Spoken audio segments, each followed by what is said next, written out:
Na primeira carta de Pedro, capítulo número 4, versículo 17 e versículo 18, a palavra de Deus diz assim: porque a ocasião de começar o juízo pela casa de Deus é chegada. Ora, se primeiro vem por nós, qual será o fim daqueles que não obedecem ao Evangelho de Deus? E se é com dificuldade que o justo é salvo, onde vai comparecer o ímpio? Sim, o pecador. Amém. Senhor, obrigado pela palavra e pela oportunidade de estarmos mais uma vez em Tua casa, meditando naquilo que o Espírito Santo quer falar ao nosso coração. E é a voz do Teu Espírito que queremos ouvir. Não estamos aqui para ouvir homens com filosofias e doutrinas de homens, mas a palavra que procede da Tua boca, o verdadeiro alimento espiritual, é dela que nós precisamos e abrimos o nosso coração para receber aquilo que o Senhor tem para nós essa noite, Pai. Eu entrego a minha vida em Tuas mãos, peço por graça, por misericórdia e a unção do Espírito Santo, para que debaixo desse poder a palavra seja ministrada, quebrando barreiras de entendimento, distrações, para que todos aqui possam ouvir a Tua voz essa noite. É o que eu te peço, orando com meus irmãos, em nome de Jesus. Amém. Podem sentar, irmãos. Queridos, o apóstolo Pedro, aqui no final do capítulo 4 da sua primeira carta, traz uma palavra de advertência a respeito da salvação, que é a grande nova pregada por Deus através da vinda de Jesus, o evangelho da nossa salvação. E ele faz aqui uma advertência. Nós sabemos que na vida tudo tem um fim. A própria vida terá um fim. Todos nós sabemos que é uma certeza comum de que um dia chegará o final da nossa vida aqui na terra. Todos nós sabemos, eu creio que nenhum de nós tem dificuldades em compreender isso. E todos os planos que nós podemos fazer, os sonhos que podemos ter, um dia também terminarão. Um dia não vai mais haver possibilidade de realizar planos, de concretizar sonhos, porque chegará o fim da nossa vida. E o final das coisas é muito importante, embora nós sejamos muitas vezes iludidos com os finais de cinema, os finais de séries, de novela, que normalmente tudo termina bem. A maioria dos finais que nós vemos são finais felizes, em que as coisas terminam bem, e aquela famosa frase que terminava a maior parte das histórias da infância: e viveram felizes para sempre. Uma grande mentira que nós ouvimos. Primeiro, que ninguém vive para sempre, e segundo, que ninguém é feliz para sempre. Há problemas que acontecem, a vida é cheia de percalços, há muitos finais que não são felizes, como o final dessas histórias e filmes. Há alguns finais que são, sim, de alegria. Podemos terminar os nossos dias aqui com alegria, com consciência tranquila, limpa, com a consciência do dever cumprido, sabendo que nos espera um fim que talvez não seja o que muitos sonham, mas é uma realidade, mas podemos pelo menos partir em paz de espírito, ao passo que outros não terão finais tão felizes assim.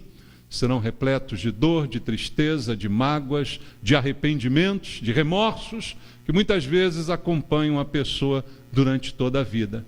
Mas o que é certo é que haverá um fim. E Pedro fala disso aqui de uma maneira muito simples, mas também muito contundente, porque ele diz no versículo 17 que a ocasião de começar o juízo pela casa de Deus é chegada. E aí ele faz uma reflexão: ora, se primeiro vem sobre nós a casa de Deus, qual será o fim daqueles que não obedecem ao Evangelho de Deus? Ele pergunta: se o juízo começa aqui, imagina lá. Imagina para aqueles que não obedecem ao Evangelho. E ele fala do Evangelho de uma maneira um pouco diferente do que as pessoas estão habituadas a ouvir. Muitas vezes a igreja até prega o Evangelho de maneira errada. Eu já disse aqui várias vezes que eu nunca uso o termo aceite Jesus, ou você quer aceitar Jesus, porque isso é muito descompromissado, né? Você pode aceitar coisas e de repente ignorar essas coisas que você aceitou, como se você estivesse no controle da situação. Sempre me lembro quando alguém diz essa frase, eu não consigo parar de lembrar disso, de uma festa em que um garçom chega com um prato salgado e pergunta: você aceita um? Aí você olha e diz: não, estou cheio, hoje não, daqui a pouco, mais tarde. Há muitas pessoas que, ao serem também confrontadas com essa frase, dizem a mesma coisa: você aceita Jesus? Ela fala: não, hoje não, eu estou bem, hoje eu estou bem, outro dia quem sabe. Jesus não é algo que se aceita, não é um docinho de festa. Jesus é o Senhor dos senhores, e o que a Bíblia diz em relação a Ele é que nós nos rendemos a Ele. Nos rendemos porque reconhecemos que Ele é a propiciação pelos nossos pecados, e não somente pelos nossos, mas pelos do mundo inteiro, como diz a palavra de Deus. E que sem Ele eu estou morto em delitos e pecados e por isso condenado. Então eu preciso de Jesus, Ele não precisa de mim.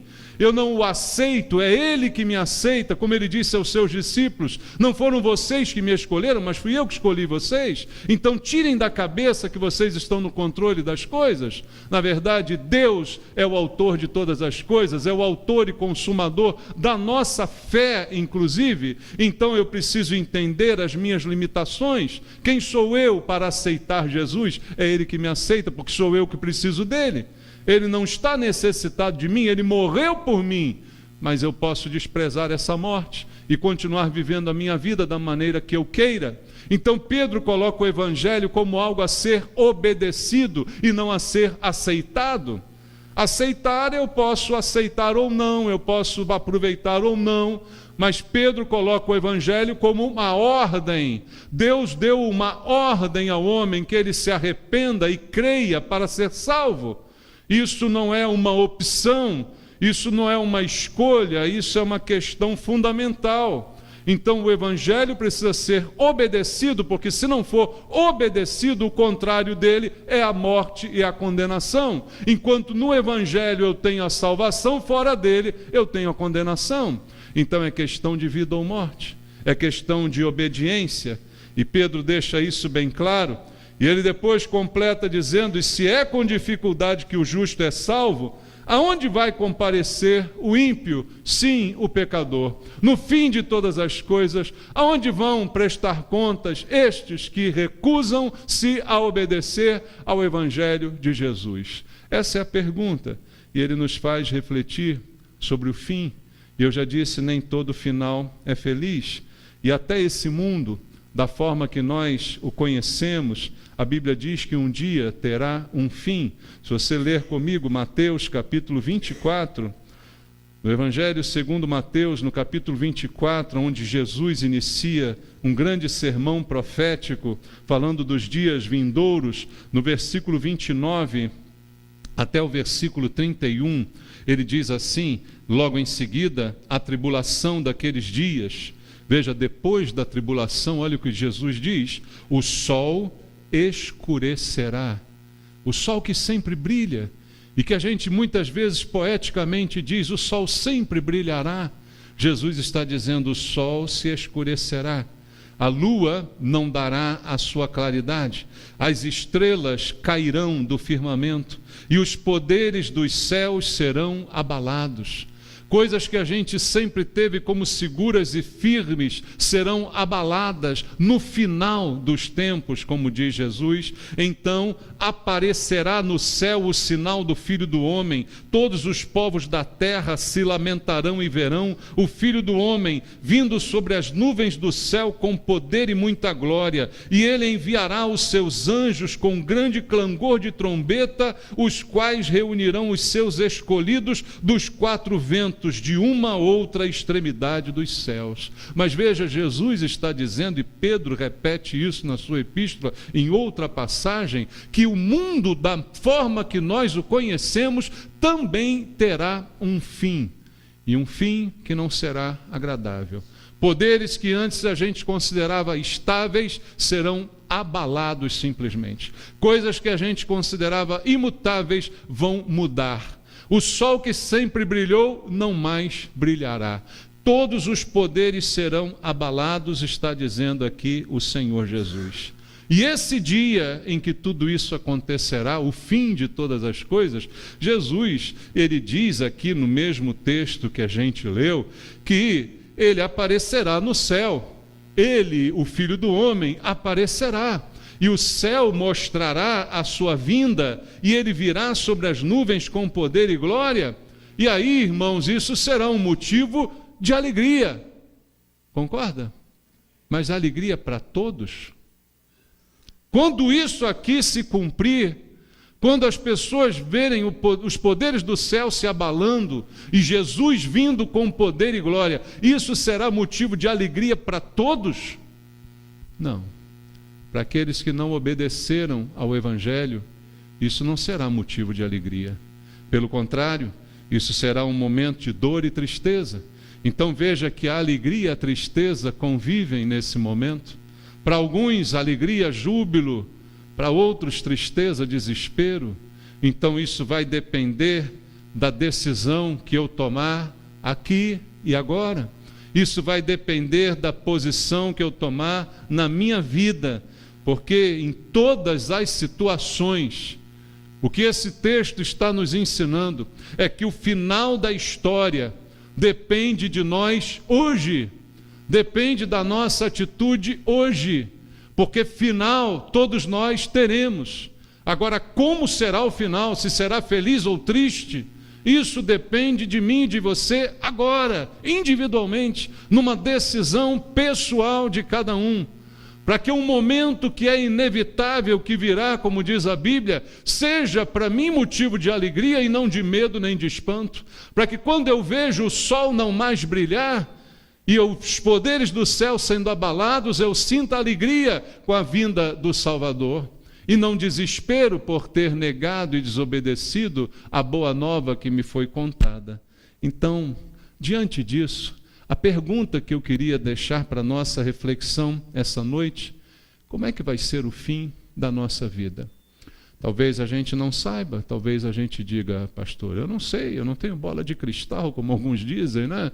Mas a gente pode definir pela Bíblia como é que vai ser o fim dessa história. Porque uma coisa a gente pode prever hoje pela palavra de Deus: se esse final será feliz ou se esse final será triste. E isto depende da minha atitude em relação ao Evangelho. Evangelho, que significa boa nova. Há uma notícia boa sendo propagada. Há uma grande notícia excelente sendo anunciada. Mas a minha relação com essa notícia, a minha atitude com ela, é que vai determinar o final da minha vida.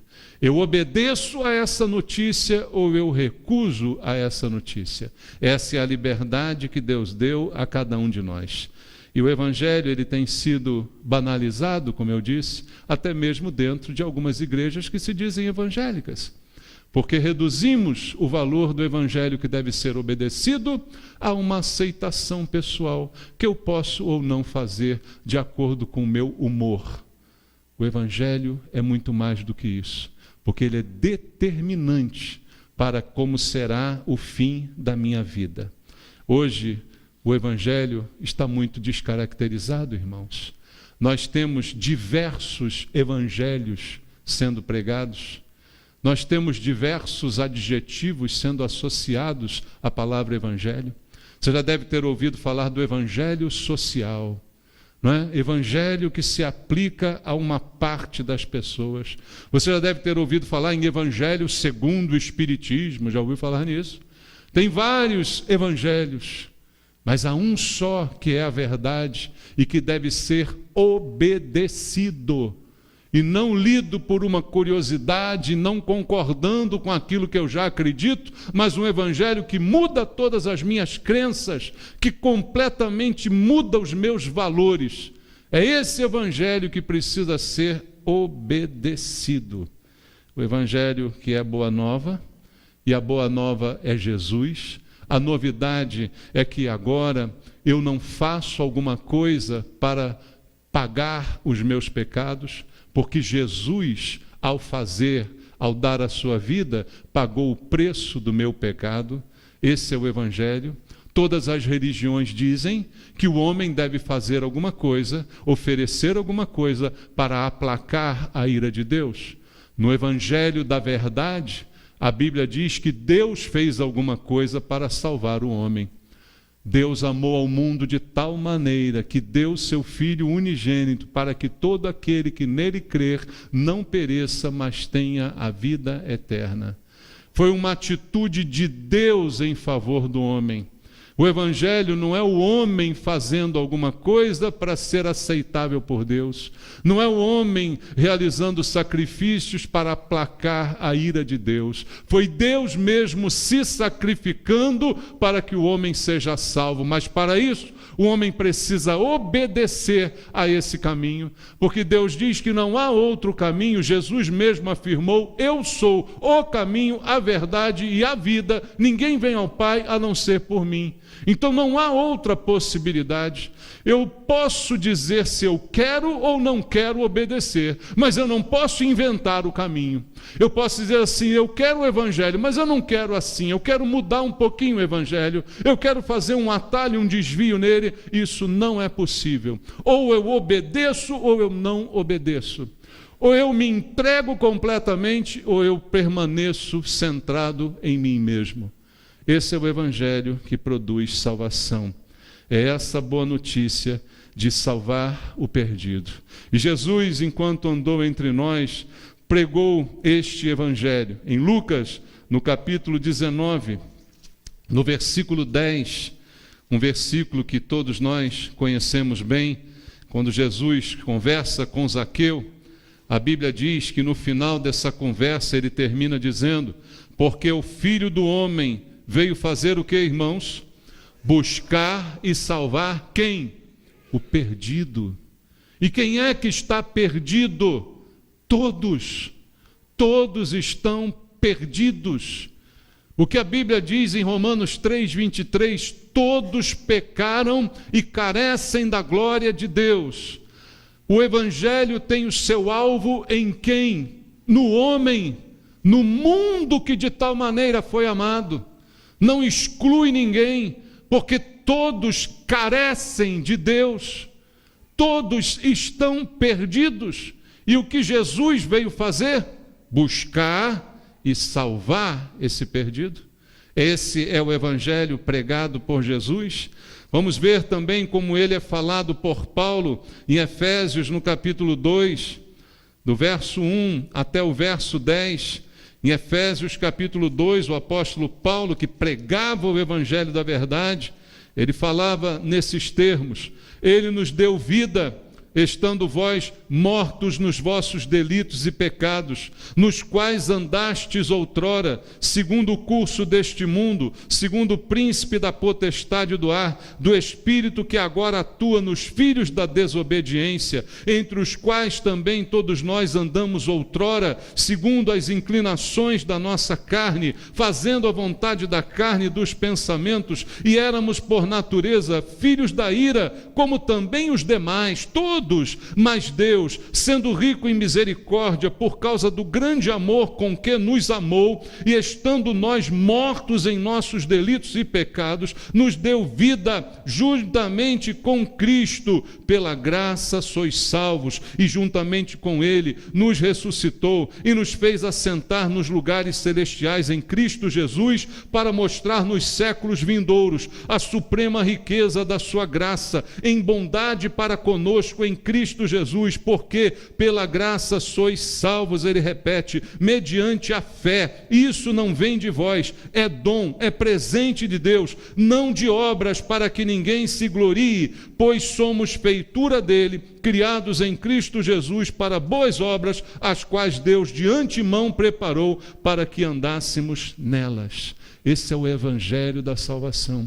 O homem morto em delitos e pecados, sendo salvo por Deus pela sua graça, não porque fez algo para merecer, não por uma obra realizada para que ninguém tire vantagem dizendo, eu fiz grandes obras, por isso fui salvo. Não, toda obra quem fez foi Deus, através da morte de Jesus na cruz. Esse é o evangelho pregado na Bíblia, o evangelho que deve ser pregado a toda criatura para que o homem seja salvo. Em Romanos também podemos ler, no capítulo 1, logo no início do evangelho, da carta de Paulo aos Romanos, no versículo 16, Paulo diz assim, pois não me envergonho do evangelho. Porque o que é o evangelho? É o poder de Deus para a salvação de todo aquele que crê, primeiro do judeu e também do grego, de todas as raças, de todas as línguas, de todas as nações, qualquer variedade, o evangelho é o poder de Deus para a salvação. Evangelho não é algo que eu aceito ou deixo de aceitar, é algo que eu obedeço ou me recuso a obedecer. A escolha é de cada um de nós. E foi isso que Jesus mandou que se pregasse ao mundo. Quando Jesus falou com seus discípulos, mandando que se pregasse o evangelho, ele mandou pregar esse evangelho de poder, de salvação que a Bíblia nos anuncia. Em Lucas, no capítulo 24, no versículo 46 até o versículo 47, a palavra do Senhor traz para nós esta recomendação. Lucas 24, 46 e 47. E lhes disse, assim está escrito que o Cristo havia de padecer e ressuscitar dentre os mortos no terceiro dia, e que em seu nome se pregasse o quê? Arrependimento para remissão de pecados a todas as nações, começando em Jerusalém. Evangelho é a pregação do arrependimento. Aceita Jesus não quer dizer que eu me arrependo. Eu aceito como mais uma coisa na minha vida.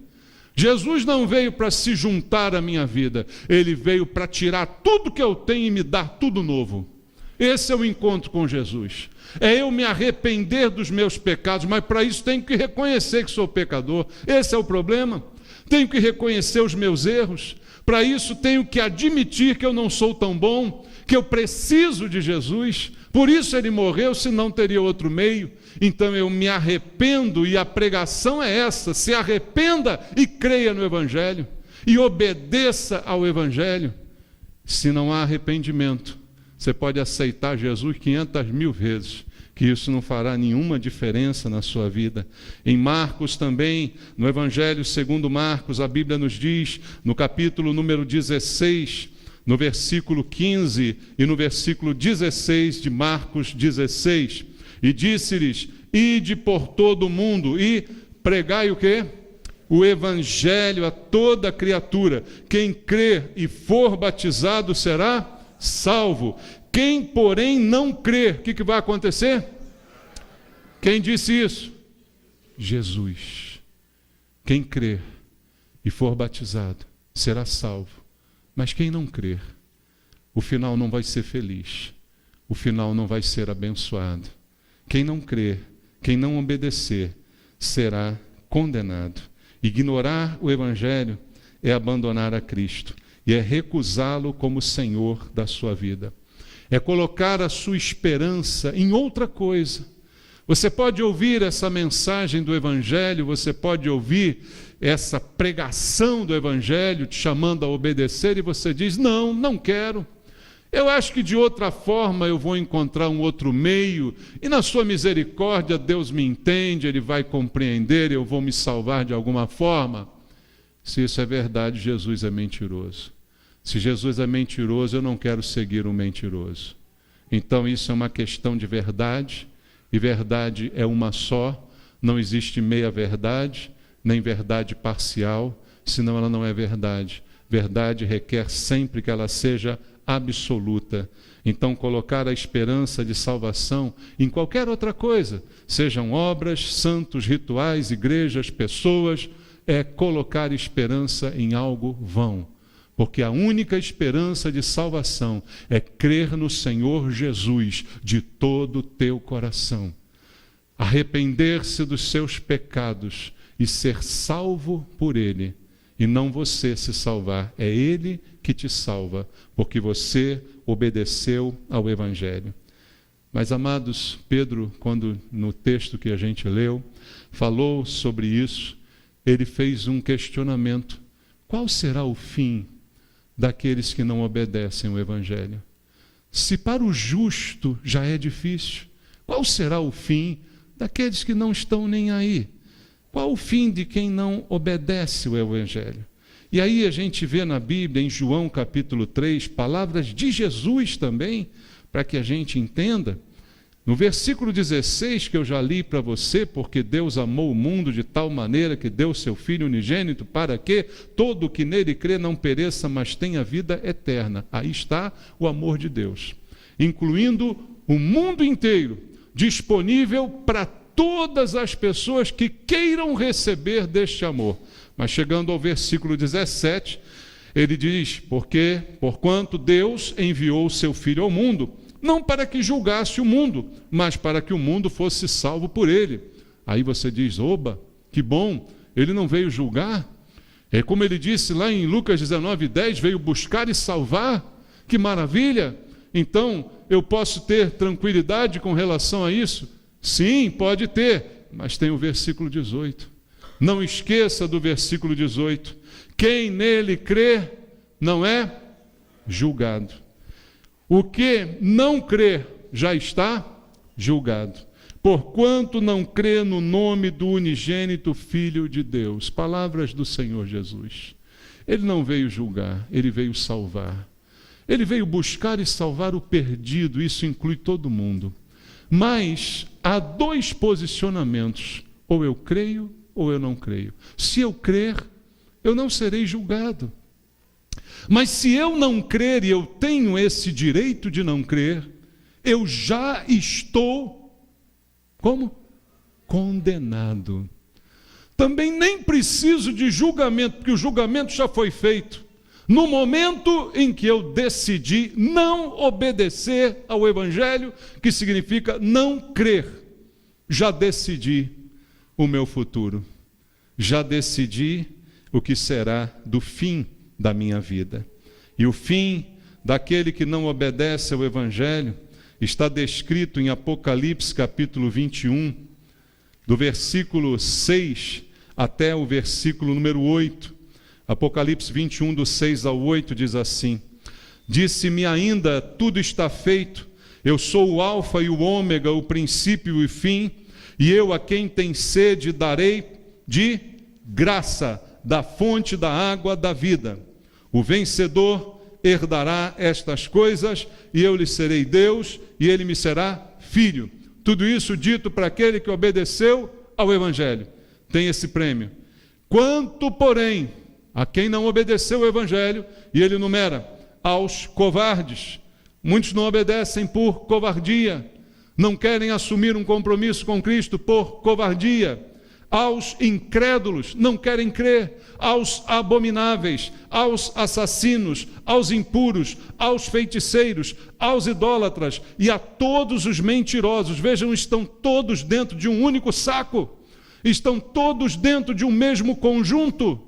Ele diz aqui que a todos estes, a parte que lhes cabe será no lago que arde com fogo e enxofre, a saber, a segunda morte. É algum pastor que inventou isso? Mas quem disse isso aqui foi Jesus. Foi Jesus que instruiu a João escrever estas palavras.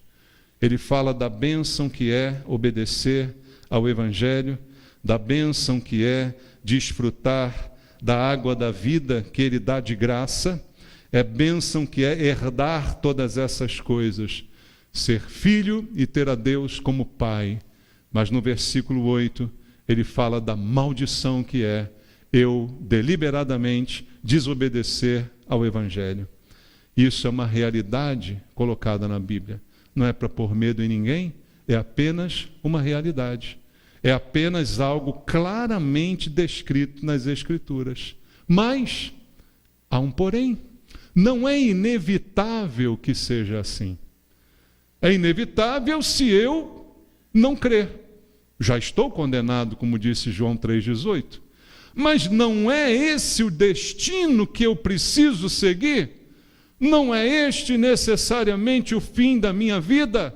Porque hoje estou vivo, hoje estou de posse das minhas faculdades mentais, hoje posso fazer diferente, hoje posso tomar uma decisão que me leve para um outro caminho que não seja este que nós lemos aqui. Então isso não é inevitável.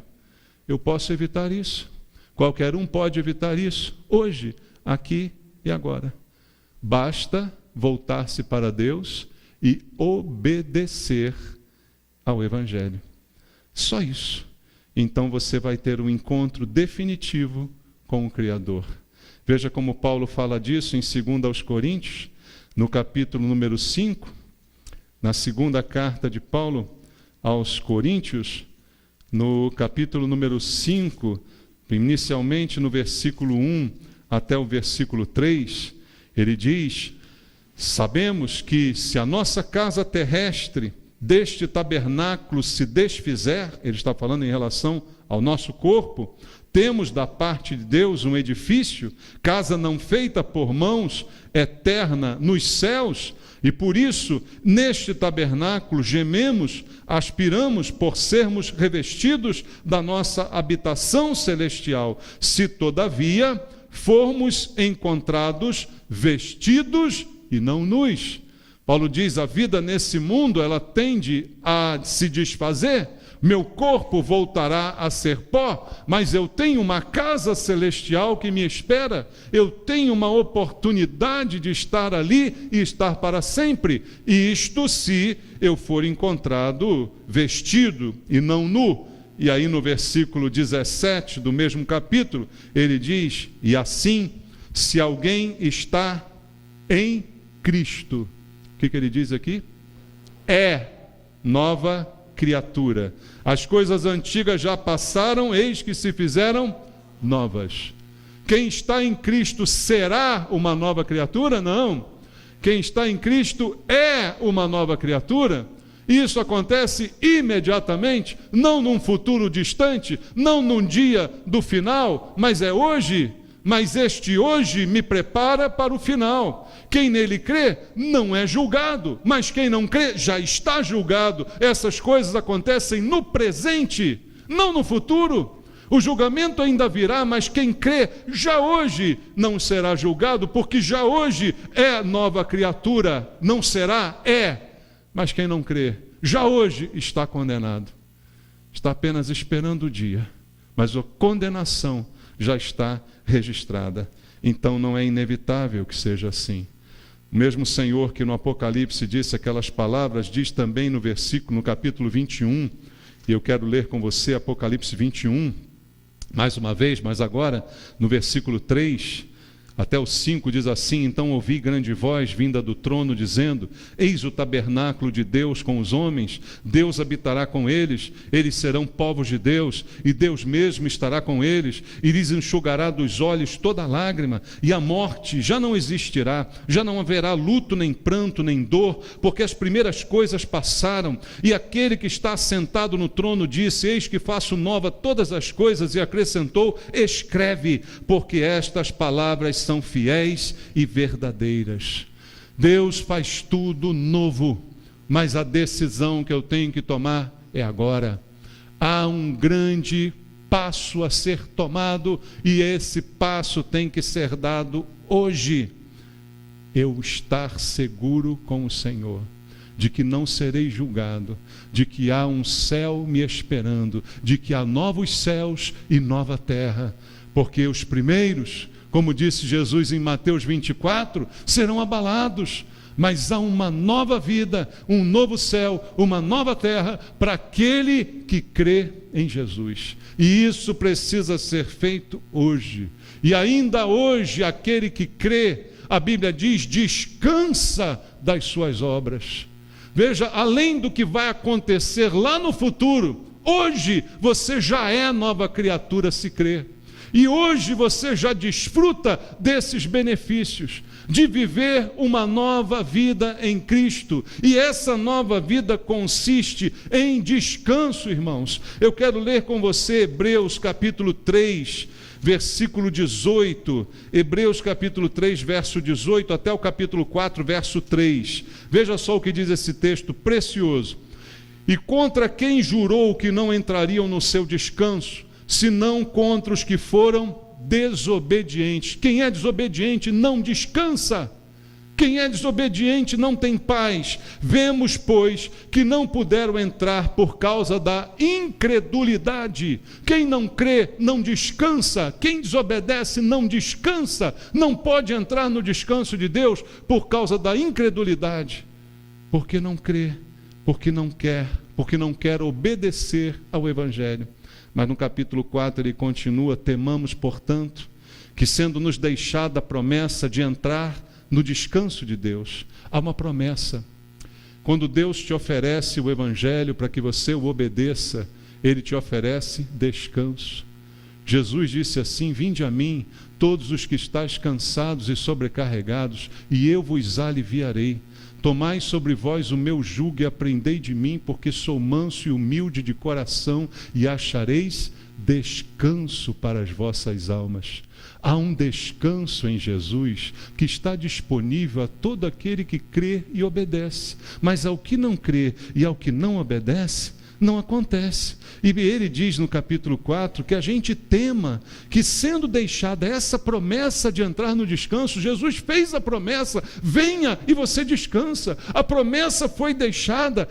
Temamos que pareça que algum de nós tenha falhado, porque também a nós foram anunciadas as boas novas, o Evangelho, como se deu com eles, mas a palavra que ouviram não lhes aproveitou, visto não ter sido acompanhada pela fé naqueles que a ouviram, mas não aproveitou. Nós, porém, que cremos, o que acontece a gente? Entramos no descanso, conforme Deus tem dito. O descanso está disponível. Jesus está de braços abertos, dizendo: venha, venha, você está cansado, sobrecarregado, descanse em mim há salvação, eu morri para salvar você. Obedeça, não resista, não diga não, diga sim, se entregue, há descanso para você. Todos escutam a mesma palavra. Aonde se prega o Evangelho verdadeiro, o chamado é esse. Alguns creem, outros não creem. Alguns ouvem a mesma palavra, mas ela não é acompanhada por fé. Se não é acompanhada por fé, não há obediência. Se não há obediência, há condenação. Então, para aquele que creu, há a possibilidade do descanso. E aí o fim que Pedro disse, ele pode ser diferente do que a gente imagina. Basta que a gente tome uma decisão aqui e agora, por Jesus. Uma decisão de compromisso inadiável, porque nenhum de nós sabe qual é o dia do fim. Nenhum de nós sabe como vai ser o fim, nem qual é o dia dele. Então há uma oportunidade hoje. E segundo a palavra de Deus nos diz, eu leio para você 2 últimos versículos. O primeiro em Romanos, no capítulo 10, no versículo 9 até o versículo 10, está escrito na palavra de Deus: se com a tua boca confessares Jesus como o quê?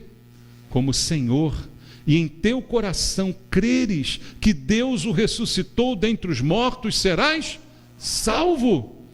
Porque com o coração se crê para a justiça, e com a boca se confessa a respeito da salvação. Não adianta eu dizer eu creio no meu coração.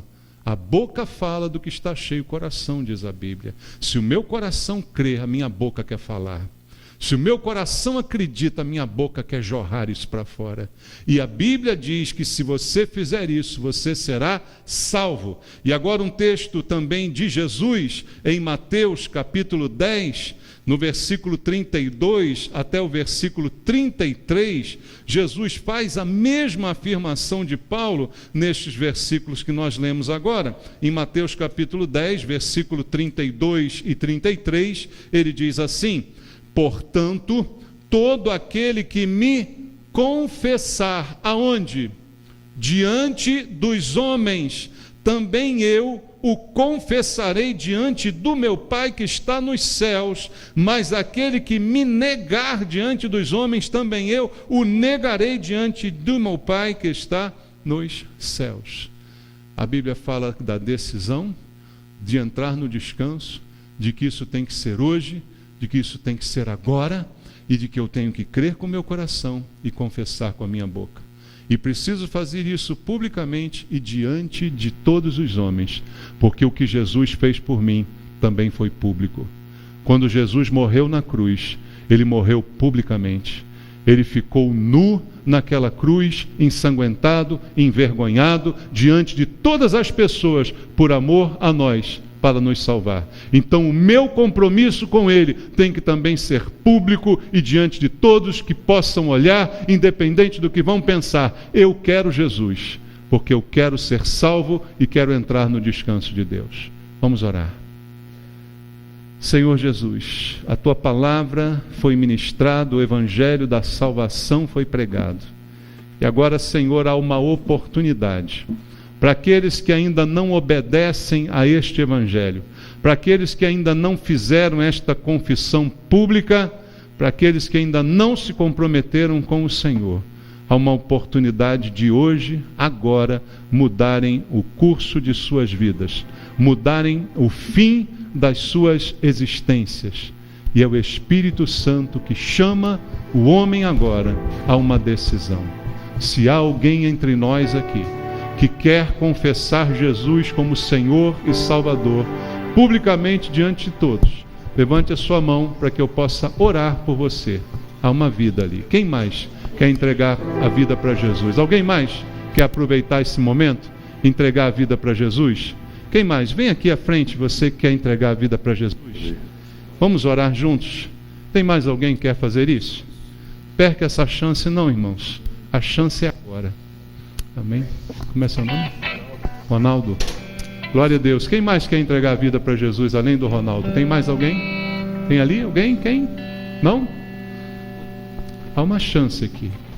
Mas essa chance o Ronaldo aproveitou hoje. Porque o fim da vida vai mudar. E a vida vai mudar agora, não é só lá no fim não. Agora você vai experimentar descanso, paz, você vai experimentar alegria, perdão, o peso vai embora, porque Jesus está aqui para salvar você. Não sou eu que salvo, mas é Jesus. Eu apenas quero orar junto com você.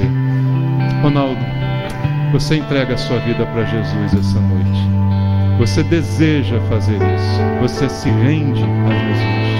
E é por isso que eu creio que Jesus está hoje salvando você.